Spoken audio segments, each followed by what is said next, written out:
충남 아침마당 전북입니다. 김태현 아나운서, 제가 요즘에요. 네.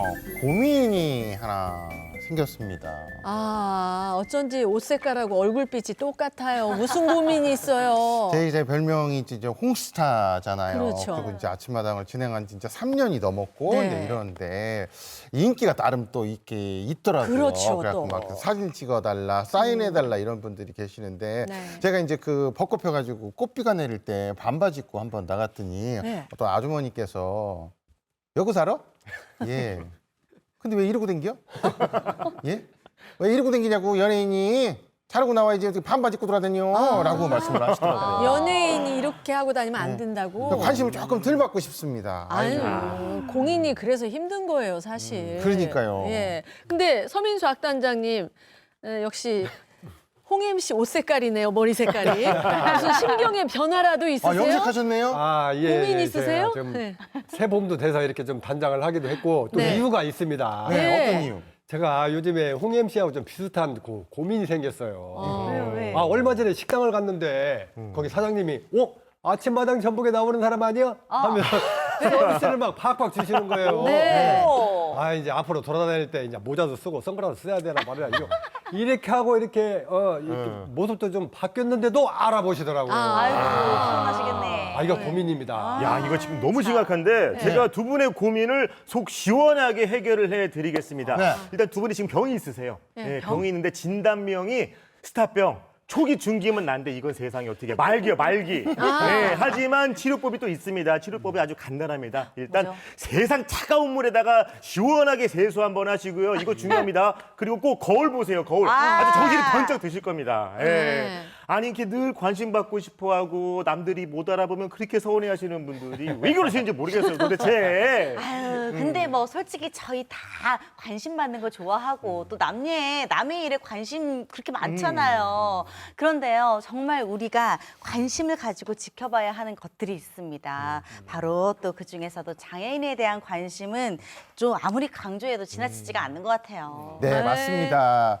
그래서 그 편견 없는 세상을 만들고 장애인에 대한 관심을 높이고자 지정된 날이 바로 4월 20일 장애인의 날입니다. 자, 장애인의 날을 맞아서 호흡이 척척 맞는 네. 아주 그냥 그 뭐라고 그럴까, 단짝? 어허. 그런 분들이 나오셨다고요? 저희처럼 단짝인가요, 그러면? 네. 그런가요? 장애인과 비장애인의 행복한 동행을 하는 6분 모셨습니다. 어서 오세요. 오십시오.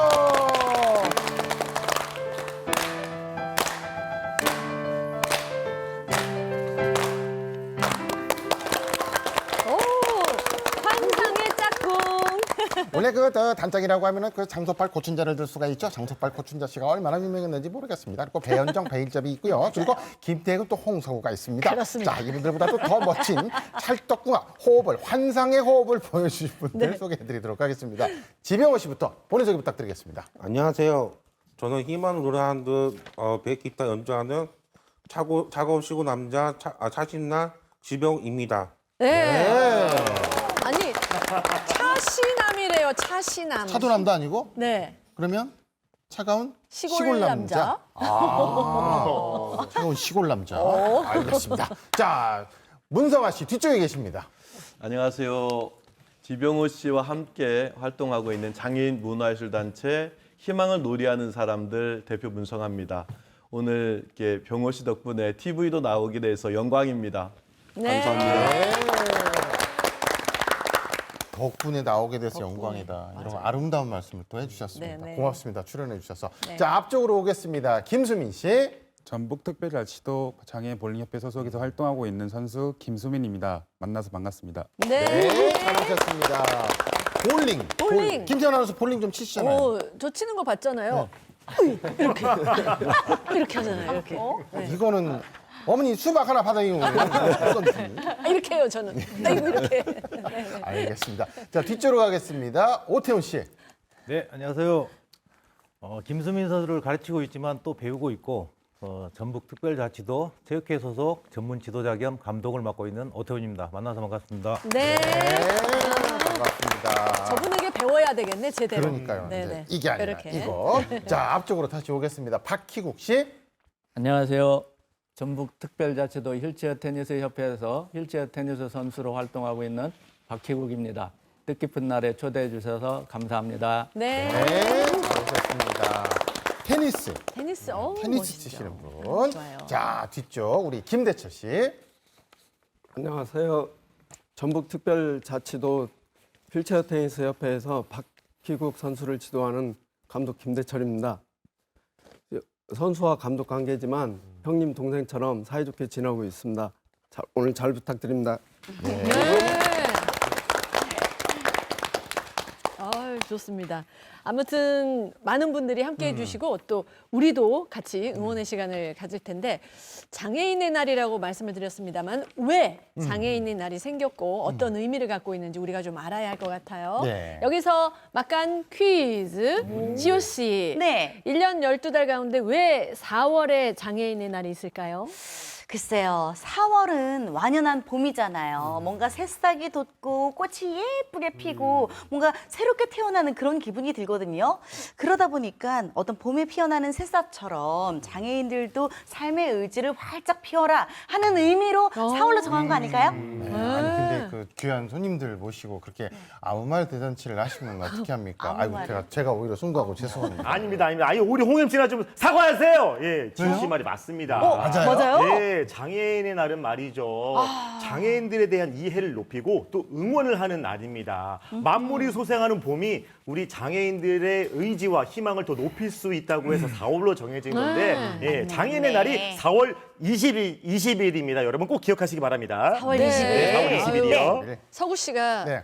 졌어요. 네, 의문의 1패. 원준 씨 덕분에 네. 제대로 잘 알았습니다. 특급 칭찬. 네, 감사합니다. 네. 인정하기 싫죠? 네, 인정하기 싫지만 그래도 뭐 인정해야 되지 않을까 싶습니다. 그나저나 세 팀 중에 두 팀이 운동선수와 또 이 감독님들이시잖아요. 맞아요. 그래서 궁금한데 네. 우리 지역에 장애인 체육을 하는 선수들이 많이 있나 이게 좀 궁금한데 우리 오태훈 씨께서 좀 말씀 좀 해주시겠습니까? 네. 전국체전으로 보면 그 볼링, 휠체어, 테니스 등 여러 가지 종목이 있는데요. 한 33개 종목을 가지고 있는데 저희 전북특별자치도는 31개 종목에 출전을 해서 한 340여 명 선수들이 지금 출전을 하고 있습니다. 그래서 거기 이제 도대표 선수에서 넘어서 국가대표가 되면 올림픽, 패럴림픽도 나가고 아시안 게임도 나가고. 근데 좀 아쉬운 게 있다면 그 전북특별자치도 내에 실업팀이 없어요. 그래서 지금 장수에 탁구팀 하나 있는 거 알고 있거든요.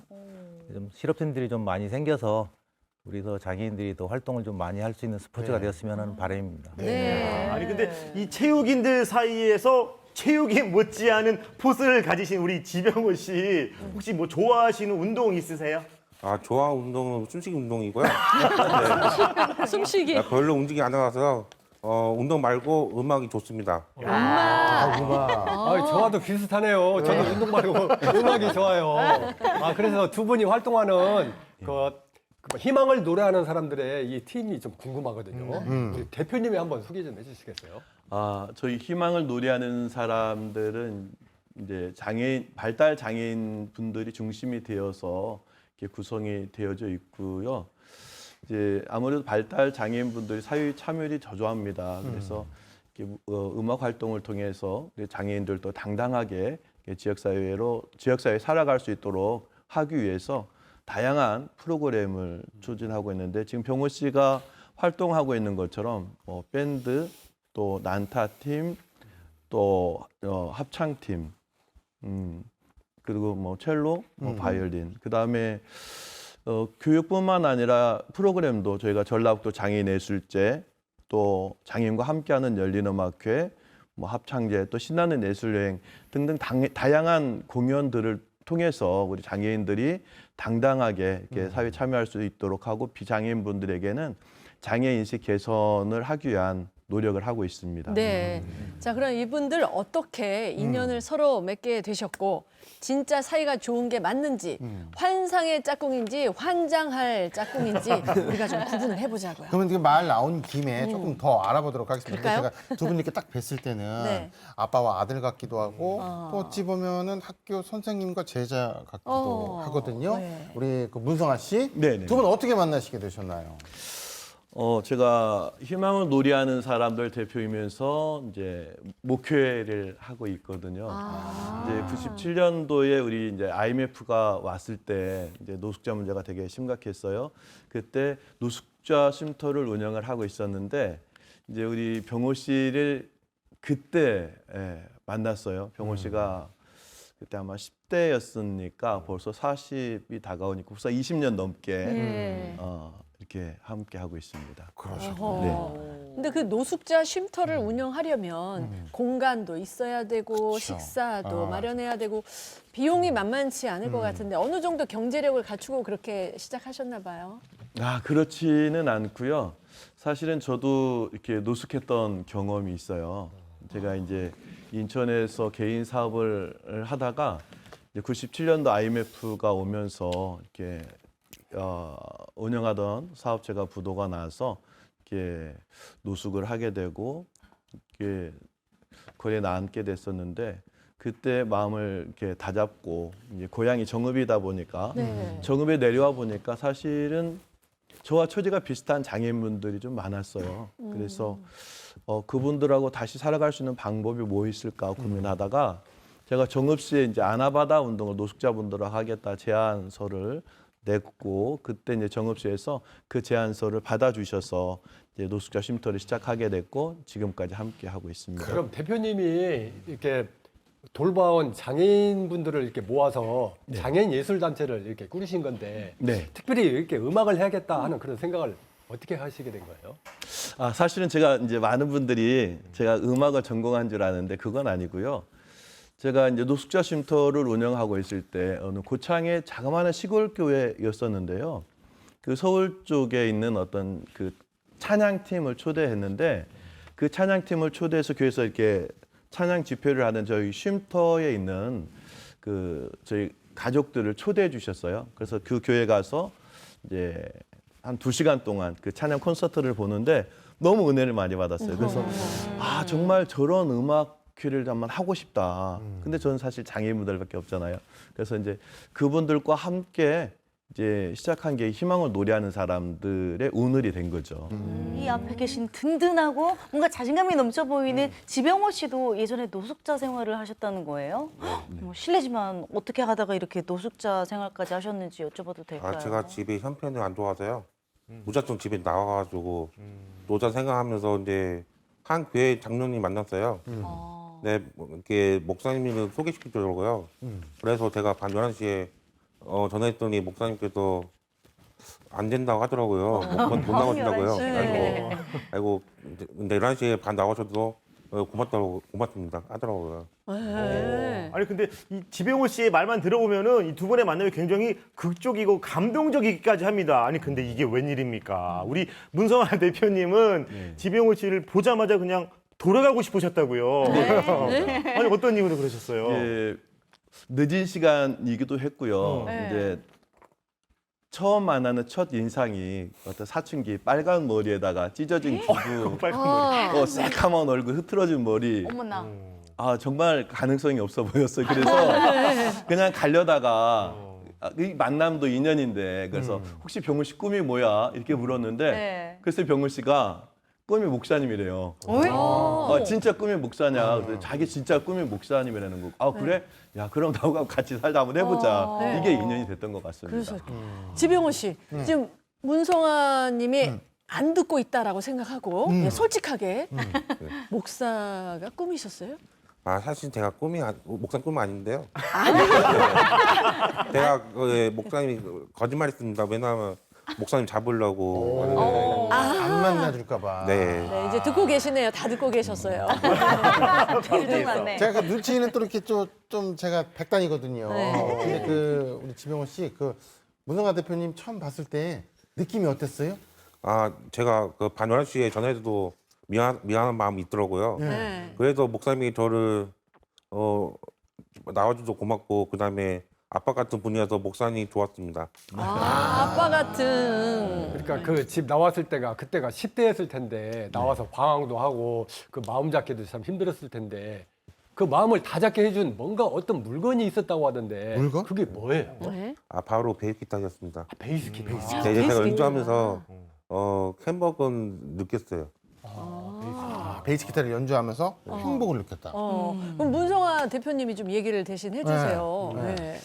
이게 병호 씨를 처음 만났을 때 이제 병호 씨 원 가정이 완전 해체가 돼서 정말 어려운 상황이었고 학교도 이제 거의 졸업이 안 된, 중학교도 졸업이 안 된 그런 상태였거든요. 그래서 학교 이제 찾아뵙고 이제 출석 일수가 다 되니 이제 졸업할 수 있도록 하고 저희가 그때 좀 어려웠지만 그때 이제 제1고등학교에 입학을 했어요. 입학을 했는데 이제 병호 씨가 장애가 있다 보니까 친구들한테 많은 따돌림도 당하고 학교 생활이 되게 좀 많이 힘들었어요. 그래서 이제 병호 씨가 학교를 그만두겠다. 그래서 사실 함께 많이 고민을 했었는데 그때 생각났던 게 좀 베이스 기타를 한번 제가 추천을 해줬어요. 왜냐하면 뭔가 남들보다 잘할 수 있는 게 하나 정도 있었으면 좋겠다 싶어서 베이스 기타를 추천해주고 한 6개월 정도 베이스 기타 했던 것 같아요. 근데 그때 이제 학교 축제가 있었어요. 축제에서 우리 병호 씨가 대상을 받았어요. 와, 대상을 받았는데 그때부터 친구들이 병호 씨를 바라보는 시선이 달라졌어요. 그렇게 하고 아마 병호 씨가 3학년 올라가서는 그때 반장도 하고 학교 신문에도 나오고 그때 당시 막 TV도 이렇게 출연하게 되고 그런 계기가 돼서 하여튼 예, 그랬습니다. 그렇군요. 아니 정말 기타 덕분에 학교에서 우리 병호 씨의 위상이 180도 달라진 건데 그렇게 되기까지 정말 피나는 연습이 있었을 것 같아요. 병호 씨 기타 연주하는 거 안 힘드셨어요? 연습하는 거? 몇 개 연주했는데 하루 5시간 연주해가지고요. 무지 터지고 손가락에 피난 정도 연주했어요. 어머나. 그래서 연주하니까 너무 좋았고 뭐지? 상쾌했어요. 네. 아니 하루에 5시간씩 연습하고 물집 잡히고 손에 피 터지고 눈물 난 적도 있고 고생 많이 하셨네. 저 같은 경우에는 그렇게 되면 거의 포기하지 않을까라는 생각이 들거든요. 근데 그러니까요. 그렇게 할 수 있을 정도로 매력이 있으니까 그 계속 한 거잖아요. 그렇죠, 그 베이스 기타의 매력이 도대체 어떤 거던가요? 제가 또 끈기가 있어요. 예. 네, 베이스 소리 들으면 베이스 둥둥둥둥 소리 들리고요. 베이스 연주하면 우퍼 들은 것처럼 네. 마음이 편해요.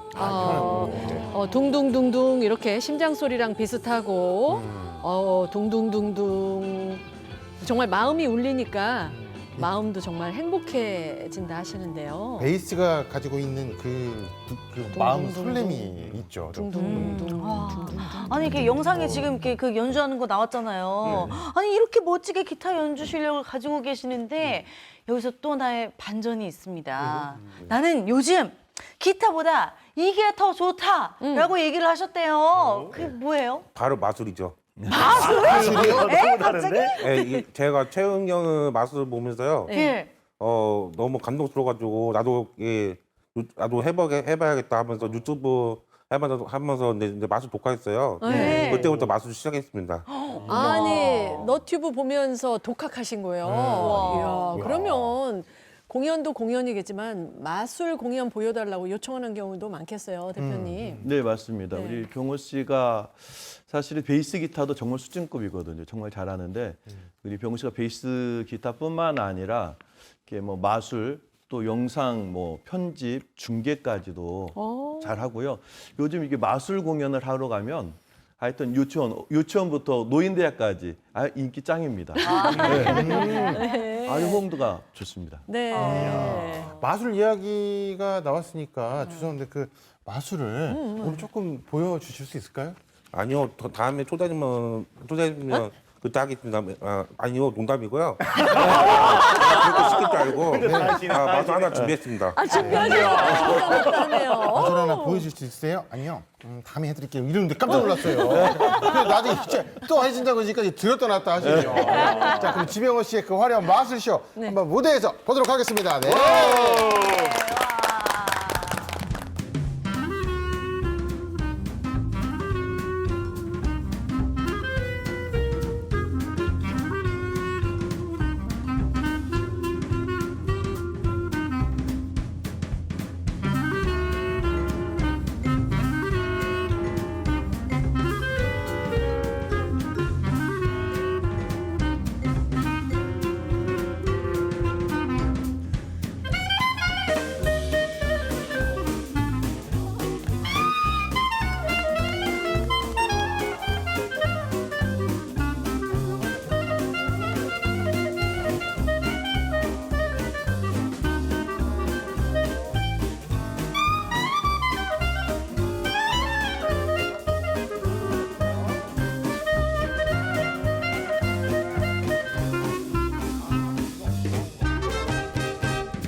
무표정한 그 얼굴에서 뚝뚝뚝뚝 마술이 정말 마술 뚝뚝뚝뚝. 예. 그런데 제가 이 마술도 좋지만 제대로 한번 배워보고 싶은 게 있어요. 뭐냐 하면 볼링이거든요. 볼링. 저 감독님, 제가 보시다시피 이렇게 좀 팔이 좀 가는데 이렇게 볼링을 하려면 이게 팔 힘이 좀 그렇죠. 힘이 좀 있어야 되지 않나요? 그렇죠? 아니요, 꼭 볼링이 팔 힘으로 하는 게 아니고 하체 힘이 좀 받쳐줘야 좀 충분히 즐길 수 있는 운동이기 때문에 왜냐하면 착지가 되지 않으면 그 여자분들도 조금 무거운 파운드를 들고 사용할 수 있거든요. 근데 하체 밸런스하고 상체 밸런스하고 잘 맞아야 할 수 있는 운동이기 때문에 아마 3개월 정도 체력 훈련 하셔가지고 하체 훈련 하시면 네. 제가 가르쳐 드리게 하겠습니다. 알겠습니다. 제가 그걸 해야 되겠네. 하체 운동 한 다음에 제대로. 정말 이게 수박 이렇게 던지듯이 이렇게 했거든요. 아, 이거 아니구나. 근데 중요한 거는 아까 그 서민수 학단장님 식당 가시면 누가 뭐 막 주셨다고 하시잖아요. 사장님이 네. 그거 빼빼 발라서 안 닦아서 주신 거예요. 그러니까 아까 말씀하셨잖아요. 체력. 그러니까 체력을 길러야 되는데 운동을 너무 심한 건 하지 마시고 트랙터 발톱 큰 거 있어요. 그거 굴리는 거. 그리고 그 동아줄 긴 거 있거든요. 이거 이렇게 잡고 이렇게 레슬링 선수 하는 거 있고 2,000장까지 올라가는 거 있어요. 그런 거 3개월 하신 다음에 볼링 하시게요. 원주 씨 어때요? 동의합니다. 일단 악당자님은 하체 운동 열심히 하셔야 되고요. 그래야 돼요. 그리고 나서 저는 이제 또 두 분의 이야기를 넘어가기 전에 그 인연도 굉장히 궁금하거든요. 근데 장애인 볼링 경기는 어떻게 진행이 되는지부터 좀 알아야 될 것 같거든요. 그 설명을 좀 감독님께서 좀 해주실까요? 일단 장애인 볼링은 볼링공을 굴릴 수 있는 누구나 참여할 수 있는 운동이고요. 네. 지금 2006년 그 아태 장애인 경기 대회에서 정식 종목으로 지금 발탁이 됐고요. 네. 지금 장애인 볼링 쪽만 보면 시각, 청각, 뇌병변, 지체도 이제 상지하지 나누고요. 그다음에 이제 지적 장애까지 해서 한 5개 분류로 지금 나눠져 있습니다. 네. 그리고 지금 상지는 상지끼리, 하지는 하지끼리 그렇게 해서 전국체전 지금 하고 있고 지금 이제 나머지 분들은 이제 도대표에서 국가대표 돼가지고 지금 패럴림픽 출전하시는 선수분들도 있고요. 네. 우리 김수민 선수 같은 경우에는 전라북도에서 유일하게 상지 선수로 지금 대표 선수가 하나거든요. 그렇게 해서 참여하고 있습니다. 그렇군요. 감독과 선수로서 호흡도 잘 맞아야 성적도 잘 나오고 분위기라는 게 있잖아요. 호흡을 맞추신 지는 얼마나 되셨어요? 제가 장애인 체육 접한 지가 한 14년 정도 되고요. 우리 수민 선수 같은 경우에는 저희 도가 아니라 타시도 선수였어요. 전남 쪽에서. 그래서 한 8년 전부터 좀 인연이 돼가지고 우리 수민 선수가 지금 전라북도로 넘어와서 같이 지금 활동을 하고 있습니다. 그렇군요. 네. 방금 얘기하셨는데 우리 지역 선수가 아니라고 얘기를 하셨어요. 김수민 선수 그러면은 어떤 지역 어떤 선수였던 거예요? 이제 이전 이제 명칭을 하자면 전라북도 선수가 아니었고 밑에 남도 선수였는데 남도. 그러다가 이제 거기 내부적으로 상황이 안 좋고 제가 이제 따르던 감독님도 좀 이제 사임을 하시고 그러다가 이제 좀 상황이 붕 뜬 상황이었어요. 네. 그러다가 좀 이적을 하고 싶다. 좋은 분위기 있는 쪽으로. 그래서 이제 감독님이 이제 콜을 해주셔가지고 전북 특별시도 이제 소속 체육회랑 이야기 돼가지고 지금 다시 와서 활동하게 됐고 지금 현재 그 전에는 왔다 갔다 했는데 작년부터 이제 군산으로 이사 와가지고 아예 이제 도민이 됐습니다. 네. 그리고 또 이 볼링이 말이죠. 이 직장 회식이나 모임에 또 꽂히거든요. 그쵸. 저도 이제 친구들 만나면은 이제 식사하고 야 2차 야 4개 한 번에 해가지고 볼링장 이렇게 가서 볼링 치고 하는데 그래서 또 제가 또 취미로 배우기까지 했습니다. 그러면 우리 김수민 선수도 처음에는 어떻게 취미로 시작을 하신 건가요? 처음에는 이제 중학교 때 그 클럽 활동 시간이라는 게 있었어요. 그때 좀 재밌게 치다가 그 대학교 이제 다닐 때 친구 따라서 갔다가 이제 치다 보니까 너무 재밌어가지고 그때부터 이제 제 공을 맞추고 그러면서 이제 본격적으로 뛰어들었고요. 뛰어들었는데 이제 그때 당시에 감독님, 제가 따르던 감독님이 저를 발굴해 주셔가지고 그때부터 계속 꾸준히 배우고 열심히 해서 지금 현재 선수 생활하고 있습니다. 네. 참 말씀 참 차분하게 해주시고 계시는데 그때 원래 이렇게 활동적이고 운동도 굉장히 좋아했다고 합니다. 네. 맞죠? 맞아요. 네, 많이 활동적이고 좋은데 그 이제 볼링이란 게 솔직히 자기와의 싸움이라서 좀 자기 내면을 좀 많이 다스려야 되는 부분적이 많이 있거든요. 그러니까 외부적으로는 활동적이고 내면적으로는 좀 차분하게 항상 그렇게 생각하고 있습니다. 네. 근데 볼링하면서 성격도 좀 변하고 네. 건강도 좋아졌다고 하는데 맞아요? 네, 맞습니다. 네. 그 이제 볼링을 하면서 혼자 칠 때 연습할 때도 있지만 이제 일반인 분들과 같이 치다 보니까 제가 성격도 그전에는 많이 침울한 분위기였는데 많이 밝아지고 그다음에 이제 볼링을 잘 치기 위해서 하체 운동이나 상체 운동, 밸런스 운동을 좀 많이 했거든요. 그러다 보니까 이제 그런 부분들 때문에 제 신체적으로 이제 기존에 왼쪽 근력이 100에서 따지면은 30 정도였는데 지금 현재는 70까지 올라온 상태입니다. 그래요. 이렇게 몸 건강, 마음 건강이 좋아져서 그런지 볼링 국가대표로 이렇게 뽑힐 만큼 실력이 아주 일치월장했다는데 네. 국가대표 이야기를 좀 해주시겠어요? 이제 제가 작년 이제 2023년도에 국가대표 활동을 했는데요. 그 전년도 22년도에 이제 할 때 그 시합 전까지 매일 한 달간을 합숙을 했어요. 오전에 이제 10게임, 저녁에 10게임씩 쳐가지고 하루에 거의 20게임 가까이 치면서 그날 그날 친 것들 영상 다 녹화하고 비디오 분석하고 그다음에 뭐가 안 되는지 그런 것들 체크하고 하면서 그만큼 열심히 노력해가지고 국가대표 발탁이 됐었습니다. 네. 아니 근데 뭐 얘기를 들어보니까 전국에서 딱 한 명 뽑는 볼링 국가대표에 합격을 하신 거라고 얘기를 들었어요. 맞죠? 네, 맞습니다. 와. 아니 감독님 그러면 감독님 입장에서도 굉장히 뿌듯하고 우리 선수 대단해 막 이런 생각이 들으셨을 것 같아요. 어떻게 우리 선수가 강점 이게 가장 강점이다. 뭐가 있나요? 우리 수미 선수 같은 경우에는 사실상 상지와 하지 불편함을 두 개를 동시에 겪고 있거든요.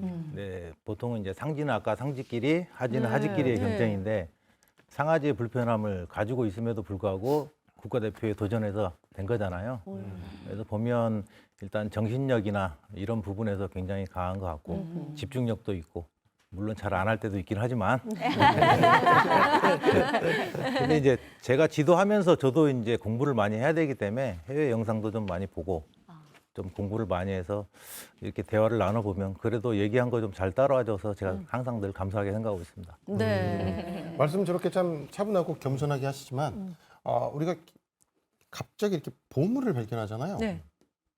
그러면 이렇게 주변을 한번 봅니다. 한마디도 얘기 안 하고 쓱 집어넣죠.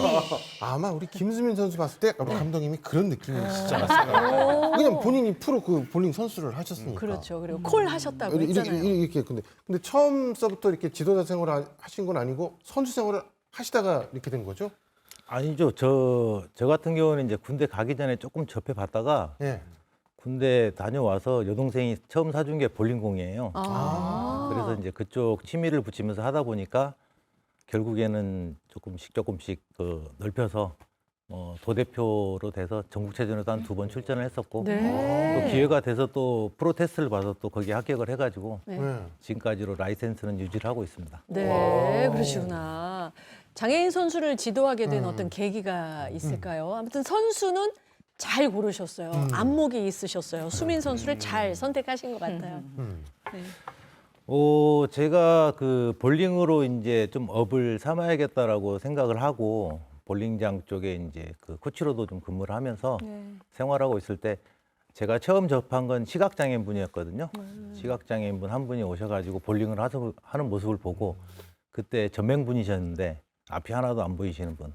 근데 이제 그분이 나오셔가지고 볼링을 하시는데 가이드레일을 자꾸 이렇게 연습을 하시더라고요. 그게 처음에 이제 계기가 돼서 얘기를 나누다가 전라북도에 있는 선수들이 하나하나 모여가지고 지금 전북특별자치도 체육회 소속으로 해서 저희 이제 전국체전 뛰는 선수들이 한 13분 정도 있습니다, 현재. 네. 아까 그 오 감독님께서 프로 라이센스 아직도 유지 중이라고 말씀하셨잖아요. 네.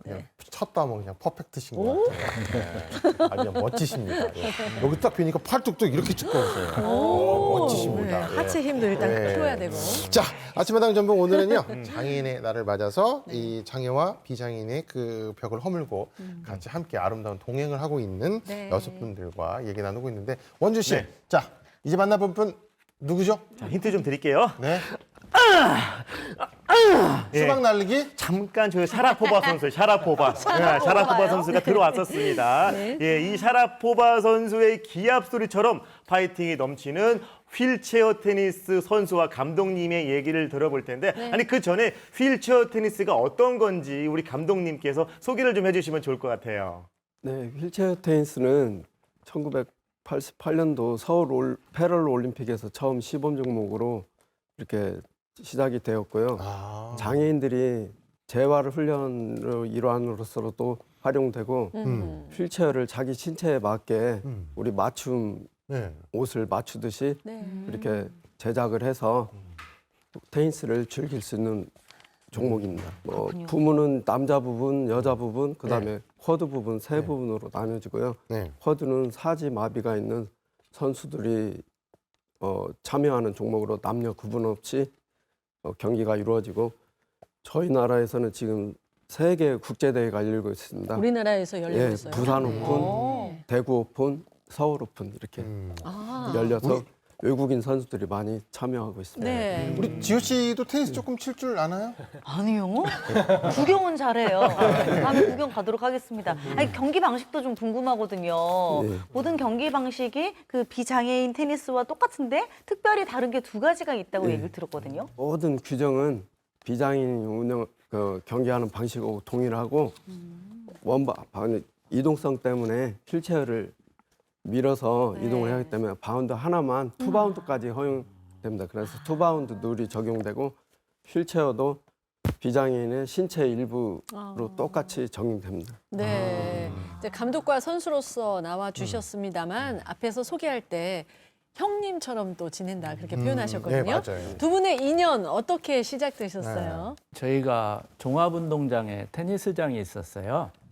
근데 거기가 여성회관인가 뭐 그 건물을 지면서 철거가 돼서 2009년도쯤에 중인동으로, 현재 테니스 하고 있는 데가 중인동이거든요. 네. 안산생활체육관 테니스장에서 테니스를 하는데 마침 지도자가 필요했었어요. 그런데 이렇게 이제 현재 감독님은 클럽에서 소속이 돼서 테니스를 하고 있었고, 이를 보니 참 근면성실하고 아주 열심히 잘하고, 그래서 저런 지도자를 택하면 어떨까. 그래가지고 제가 이제 회장님이나 임원분들한테 소개를 했지요. 그래서 이제 지금까지 쭉 인연이 돼서 네. 하고 있어요. 네. 아니 근데 이 살다 보면은 뭐 형 동생 할 때는 굉장히 좋거든요. 네네네. 근데 이제 감독과 선수로 이제 이렇게 되면은 이 분위기가 또 묘해질 수 있습니다. 내가 이것을 뭐 어떻게 있을까라는 생각이 혹시 정말 죄송한데 후회한 적은 없으십니까, 우리 박희국 선수? 있으시네요. 농담이고요. 하여튼 그 맡은 일에 최선을 다해주고 네. 또 저희들 입장에 서서 이렇게 도와줬고, 또 발달장애인들을 가르치다 보니까 저희들 가르치는 건 또 더 쉽잖아요. 그래서 너무 믿음직스럽고, 지금은 이제 도망가려고 해도 도망갈 수 없게 붙잡아 매놨습니다. 네. 그래서 통 MC가 뭐 사이 갈라놓기, 회방 놓기는 세계 1등입니다. 그거 인정해 드려요, 제가. 예. 아니 근데 우리 박희국 선수는 휠체어 테니스 선수 생활을 하시기 전부터 테니스를 즐겨 치셨다고 들었어요. 네. 네, 제가 그 80년대에 그 문체부 산하기관에 근무를 했어요. 제 고향이 충남 금산인데 거기서 한 10여 년 이상 테니스를 하면서 일취월장 진짜 잘했어요. 그래서 뭐 도민체전 선수로도 나갔고, 그래 하고는 그 교통사고를 96년도 6월달에 당해서 이제 이렇게 됐고, 그러고 지금 후회가 된다면 10년간 교통사고 후유증이 심해서 방콕 생활을 했던 것이 너무 후회가 되고, 만약에 좀 더 일찍 테니스에 눈을 떴더라면 지금보다 훨씬 잘했을 것 같은데 그런 아쉬움과 후회스러운 점이 있죠. 그러면 전주로 이사를 오신 거네요, 금산에서. 네. 아. 그리고 이제 금산에 그 96년도만 해도 장애인이 별로 없었어요. 그래가지고 금산에 있기가 너무 힘들어서 차라리 모르는 대로 이사 가자 해서 대전으로 이사 갔다가 네, 거기서 이제 생활 좀 하다가 딸아이가 초등학교 졸업할 즈음에 인터넷 검색하더니 전주에 좋은 학교가 있네. 그래서 전주로 이사 가자. 그래서 이사를 오게 됐고요. 그렇게 해서 이사까지 모르는 곳으로 가자 해가지고 네. 이사까지 오시고 네. 그 사고를 당했을 때 그 충격이라든지 그런 상실감은 제가 뭐 헤아릴 수도 없을 것 같아요. 특히나 막 10년 동안이나 방콕 생활을 하셨다고 하니까 정말 힘드셨을 것 같은데 그런데 어떻게 다시 이렇게 테니스를 시작하게 되셨어요? 일단 그 마누라한테 고맙다고 생각을 해야죠. 전주로 아내도. 이사를 왔는데 네. 어느 날 그 종합운동장 근처 식당을 갔는데 휠체어 타신 분들이 모임을 하고 있었대요. 네. 그래서 모임을 옆 좌석에 식사를 하는데 무슨 테니스 얘기를 하고 뭐 그런 소리가 들려서 가서 관심이 있으니까 아 우리 남편도 테니스 할 줄 아는데 어떻게 하면 테니스를 할 수 있냐 물었더니 아 그러시냐고 우리 종합운동장에서 이렇게 훈련하고 있으니 아무 때라도 와라 환영해 주겠다고 그래서 이제 그것이 계기가 돼서 네. 이제 시작을 하게 됐죠. 네. 그러니까 예전에 그래도 테니스 채를 좀 잡고 네. 쳐 보셨기 때문에 네. 뭐 그냥 빠른 속도로 예, 진입이 됐지 않았을까. 쉽게 말해서 초급반은 아니고 이제 그렇죠. 예, 선수반으로 확 예, 올라가신 네, 건 아닐까요? 맞아요. 저도 예. 그렇게 생각하고 쉽게 덤볐다가 큰 코 다쳤죠. 그런가요? 네. 한 10년 이상을 방콕 생활하고 휠체어 러닝을 시키더라고요.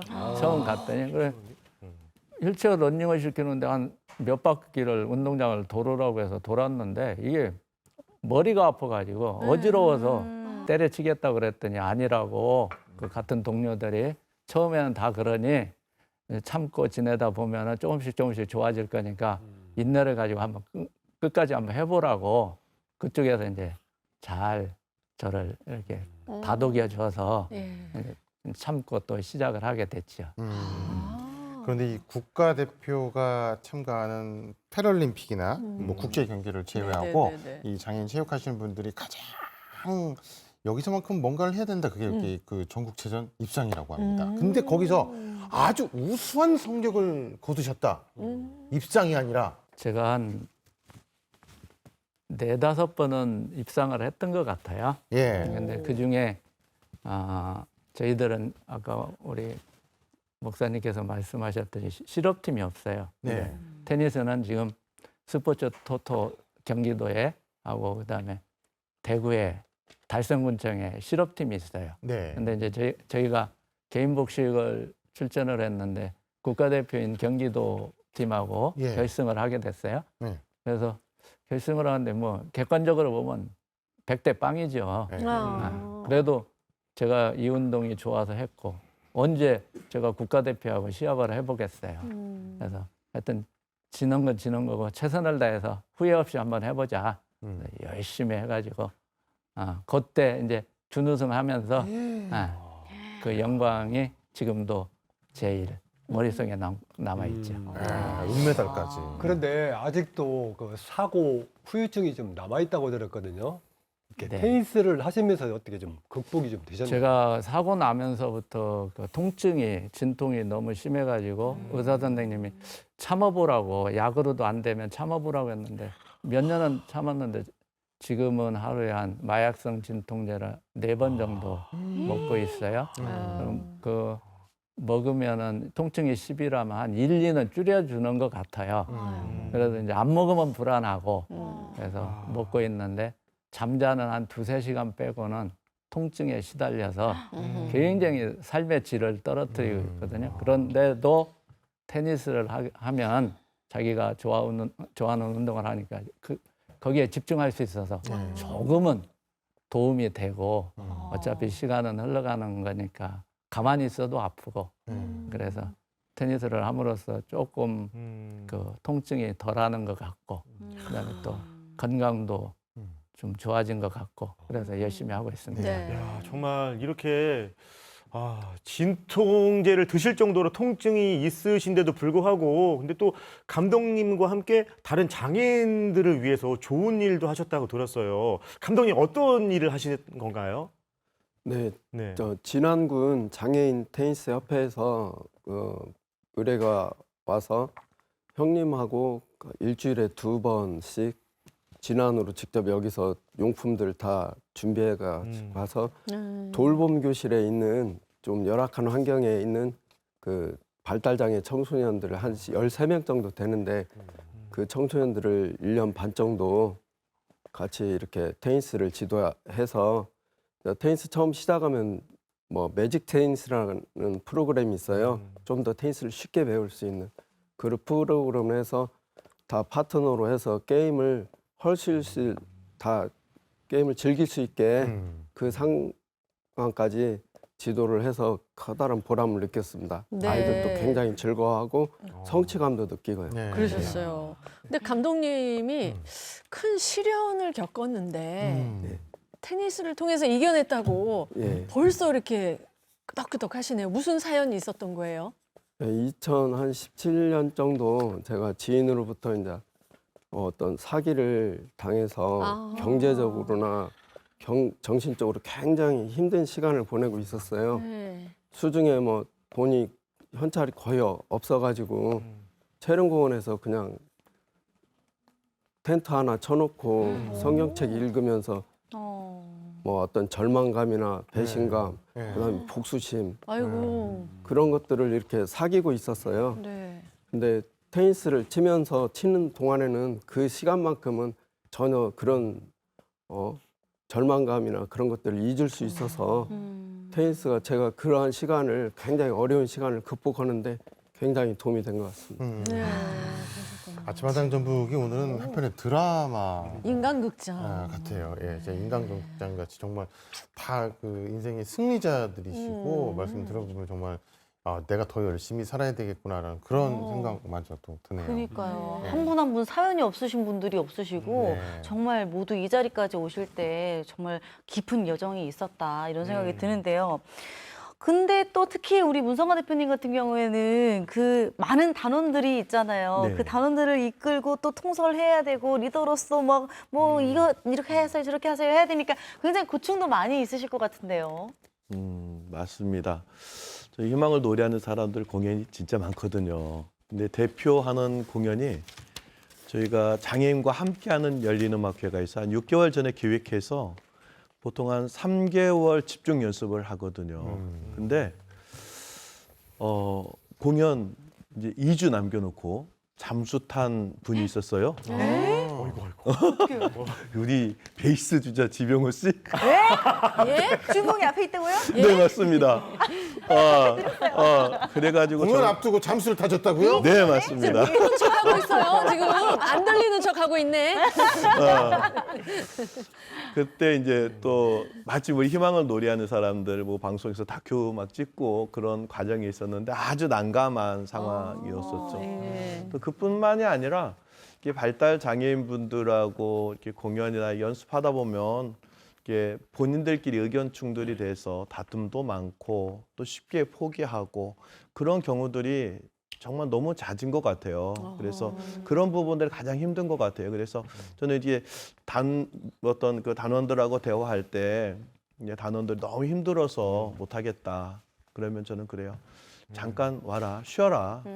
좀 쉬었다가 다시 하고 싶을 때 시작하면 되니까 단 포기는 하지 말자 우리가. 포기하지 말고 쉬고 싶으면 뭐 한 달이든 2달이든 1년도 좋으니까 다시 하고 싶을 때까지 쉬었다 다시 시작하자. 이렇게 안내를 합니다. 그 병호 씨에게 일생일대에 아주 큰 일이 있을 뻔 알았는데 그걸 또 대표님이 해결해 준 적도 있다고 하던데 그게 뭐 어떤 거였어요? 그 노숙자분들의 그 명의를 도용해서 사업자 등록을 내고 그 대출을 일으켜서 이렇게 경제사범을 만드는 그런 사기 사건이 한때 많았었어요.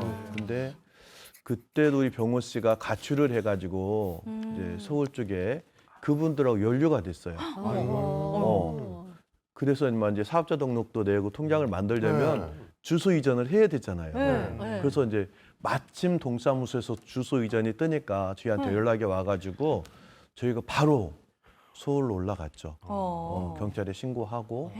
그래서 정말 어떤 사업자 등록령 막 어떤 대출이 발생하기 직전에 병호 씨를 만났죠. 정말 지금 생각해 보면 정말 아찔한 것 같아요. 네. 병호 씨가 아까는 못 들은 척 하더니 사기당하고 얘기하니까 이제 고마웠나 봐요. 끄덕끄덕 하는데 이참에 고맙다고 얘기하세요. 듣고 계시니까. 원래 제가 목사님 만나기 전에는요. 재능이 없어 보였거든요. 목사님 만나고 와서 재능이 발견해도 너무 감사하고요. 그렇죠. 저희 같은 아빠 같은 존재였습니다. 아빠 같은 존재. 그래도 네. 정말 우리 병호 씨가 그런 위기들을 잘 이겨낸 덕분에 지금은 또 한 가정을 또 이루셨고요. 예쁜 아이의 아빠가 됐다고 합니다. 예. 야, 이런 모습 보시면서 대표님은 굉장히 뿌듯하셨을 것 같아요. 잘 성장했잖아요. 네, 맞습니다. 사실은 병호 씨가 잘 성장하고 있다고 어느 날 가출을 해서 왜 이렇게 가출을 해? 들은 척. 이제 결혼하겠다고. 그래서 어쨌든 이제 결혼하고 또 이제 아이 아빠가 되고 지금은 이제 어떤 딸바보가 돼서 아이를 정말 잘 양육해요.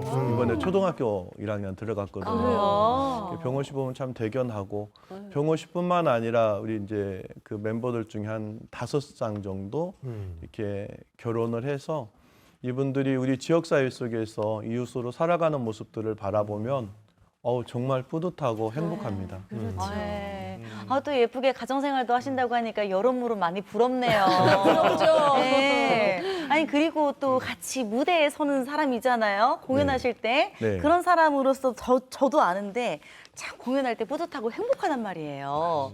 우리 병호 씨 같은 경우도 어떤 때 가장 기분이 좋으세요? 사람들이 호응한 게 너무 좋고요. 네. 맛을 볼 때마다 저에게 원래는요 저희가 산이 같은 거하고 산이가 없었어요. 근데 바수 공연하니까 사람들이 사인 받고 사진 오, 세상에. 찍고 요청 달라고 하더라고요. 네. 그 모습밖에 너무 뿌듯하고 너무 좋아요. 그러니까요. 밴드 공연 때는 사람들이 사진 찍자고 사인해달라고 굳이 안 하는데 이제 마술을 하고 그러니까 사인도 해달라고 하고 그 기쁨을 많이 누리시네. 김선아 아나운서도 맛을 배우실게요?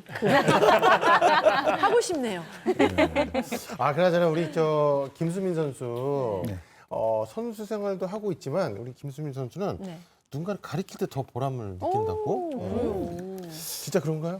예. 지금 제가 이제 남도에 있을 때 같은 클럽 모임을 하던 동생이 이제 있었어요. 그때 그 동생이 실력이 안 늘고 자기가 이제 실력 키우고 싶다 해서 저한테 알려달라고 요청했거든요. 그래서 이제 그때 조금 한 2년간 살고 있을 때 2년간 가르치고 이제 최근에 한번 통화할 일이 있었는데 그때 연락이 와가지고 어느 한 대회에 나와가지고 자기 우승을 했다고 그렇게 이야기를 하는데 그때 저도 한편으로는 이제 가르쳤던 동생이 잘 되고 하니까 뿌듯하고 너무 마음이 좋았습니다. 네. 근데 마음이 좋을 때도 있지만 사실 운동 선수들은 슬럼프 빠지기도 와요. 해요. 꼭 와요. 방송하는 사람도 그럴 때 있잖아요. 예. 어떻게 이기셨을까? 그런 순간도 있었죠, 솔직히. 네, 있었죠. 저도 네. 당연히 이제 그 볼링이 너무 좋아서 열심히 치다 보니까 이제 손목에 이제 손에 있는 관절들이 무리가 왔더라고요. 그래가지고 볼링은 계속 치고 싶고 그래가지고 이제 이런 부분들을 이제 의사 선생님한테 이야기했더니 그러면은 볼링 치고 나서 항상 저녁에는 이제 마디에 열이 많으니까 얼음찜질을 하고 그리고 이제 보통 저희가 손을 이제 구부리 이제 접잖아요. 네. 근데 이제 바깥쪽으로 이제 피는 운동을 많이 하라고 하더라고요. 그래가지고 그런 부분들을 한 1년간 열심히 해가지고 그때 당시에 침체돼 있다가 그 이후로 볼링 실력 일취월장해가지고 앞으로 이제 그때 당시에 16년도 이제 선수 생활 했다 보니까 네. 조금 더 좋아진 계기가 된 거죠. 근데 그 뒤에 계신 감독님은 그 선수들을 진두지휘하는 그런 역할을 하잖아요. 멘탈도 세 보이고 아주 강해 보이시는데 보기와는 다르게 유리 멘탈? 네. 소녀 감성이라고 하던데 이건 어떤 얘기예요? 네. 요즘 글쎄요 나이를 이제 조금씩 먹어감에 따라서 이게 너튜브 보면 좀 눈물도 나기도 하고 좀 이제 눈물이 좀 많아지긴 했는데 네. 제가 사실 볼링장하고 집하고 계속 왔다고 딱 특별히 다른 모임은 없어요. 그러다 보니까 이제 볼링에 길만 걷고 있는데 가끔 그러다 보니까 이제 집에 들어가면 집사람하고도 대화를 할 때 크게 그 기쁨도 없고. 근데 문득 이제 그 집사람 통화할 때 보니까 다른 모임이었던 것 같아요. 모임 언니하고 통화를 하는데 너무 다정하게 통화를 하는 거예요. 그래서 이제 저런 대화를 나한테도 해주면 좋지 않을까 이렇게 생각을 했었는데 네. 그 얘기를 전화 끝나고 나서 했더니 집사람이 갑자기 손을 꼭 잡더니 여보 그랬어요 이렇게 표현을 하더라고요. 근데 그때 저도 모르게 이제 눈물이 툭 터진 거예요.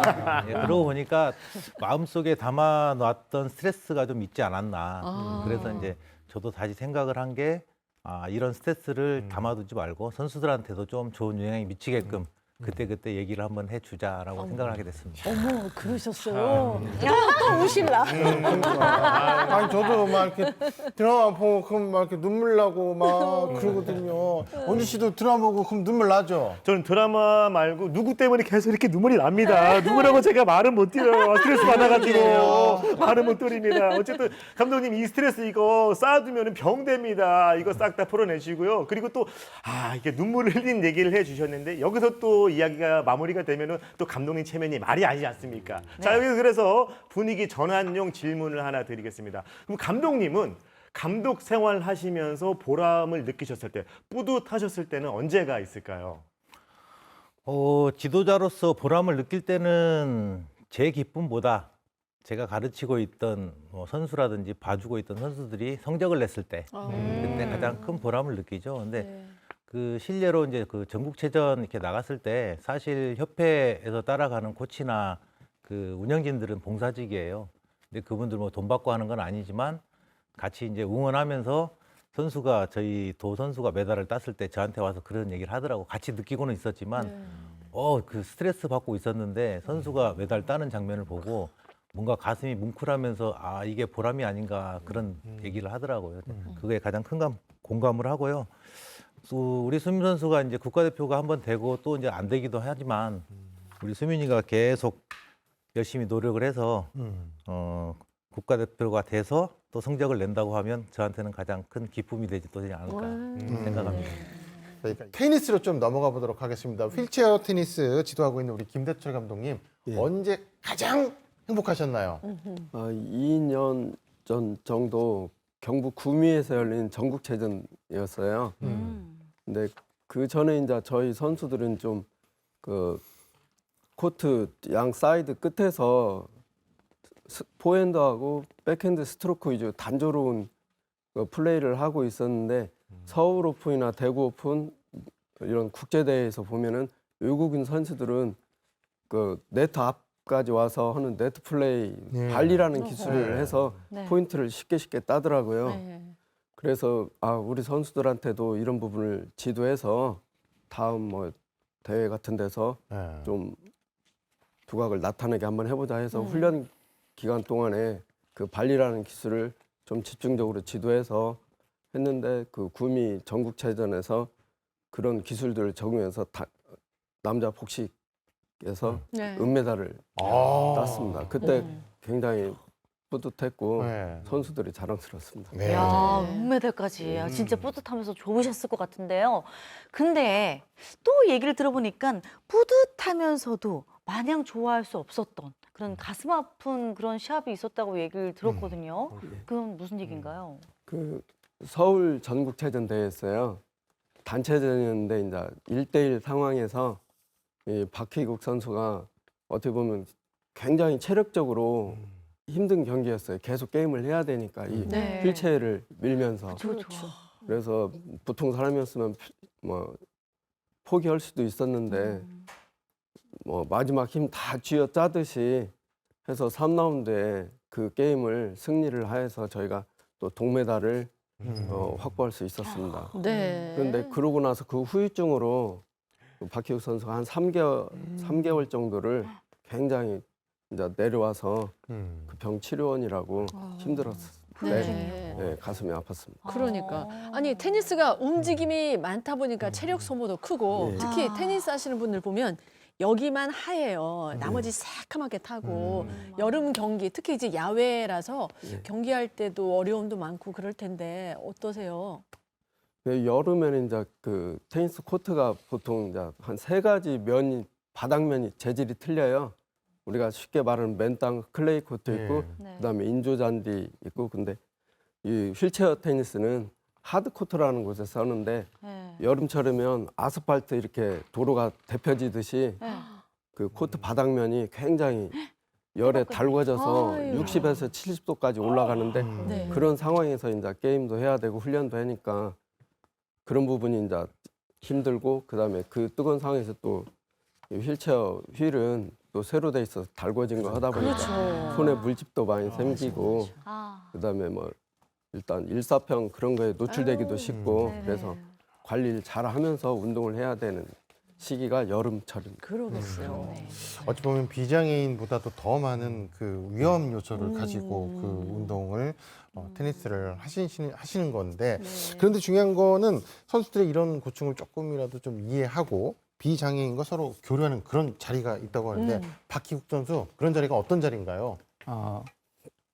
비장애인과 장애인이 어울려서 하는 그 어울림 대회라는 대회가 있어요. 네. 이제 전국적으로 여러 군데서 하고 있는데 그 어울림 대회를 하면은 서로 상호간에 소통도 되고 또 비장애인, 장애인 인식 뭐 이렇게 이해하는 데도 도움이 되고 그래서 그 대회를 함으로써 너무너무 저희들한테는 좋은 거죠. 그래서 우리 전라북도 전북특별자치도에서도 그런 대회를 유치를 해주었으면 참 좋겠다. 그런 아쉬움이 좀 있어요. 네. 네. 아니, 근데 우리 박희국 선수는 어떻게 보면 아내분 덕분에 테니스를 다시 시작하게 되신 거잖아요. 예, 식당에 가셨다가 우연히 그 얘기를 들으시고 그러니까 얼마나 더 그 고마운 마음이 크시겠어요. 예. 아내분이 언제 가장 좋아하시던가요? 제가 25년 동안 백수 생활을 했고요.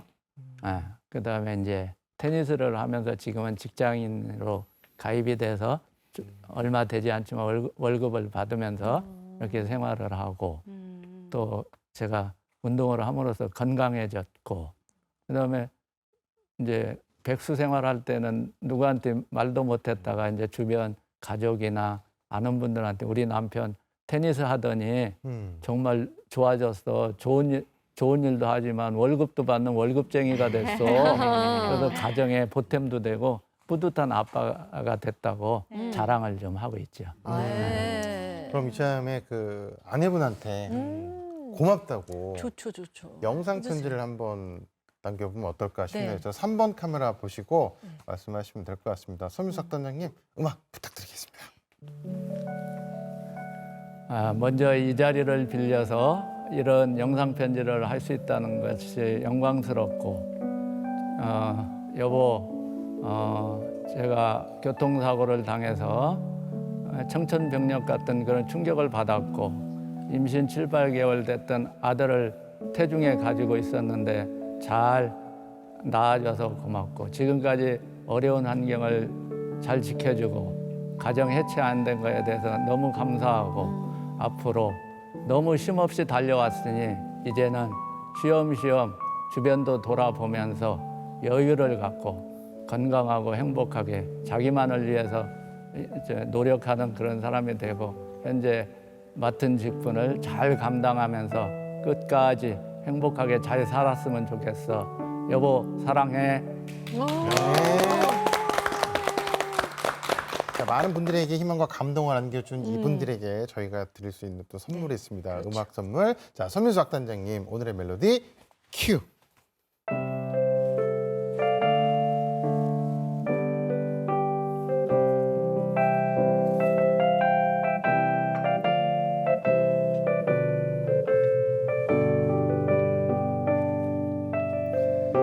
장애인과 비장애인이 서로 손에 손잡고 벽을 넘어서 비로소 한 마음이 되었습니다. 아름다운 동행을 보여준 여러분들을 위한 오늘의 멜로디는 코리아나의 손에 손잡고였습니다.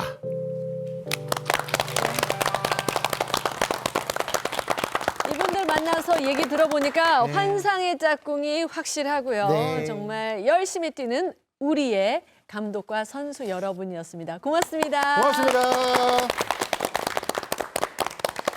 아침마당 전북 오늘도 여러분이 내주신 소중한 수신료 덕분에 우리 이웃들과 함께하는 시간을 마련했습니다.